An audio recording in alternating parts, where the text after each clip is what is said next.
Hello everyone, welcome to Technologyglance. Today in this video, I'm going to guide you through how you can enable screenshots cleanup on SHAREit. So let's get started.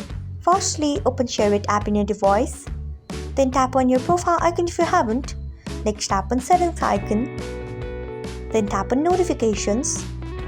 After that, you can see the option of screenshots cleanup. Turn on it by tapping on it. So this is how you can enable screenshots cleanup on SHAREit. Thanks for watching. If you found this guide helpful, we would love it if you hit the thumbs up button below.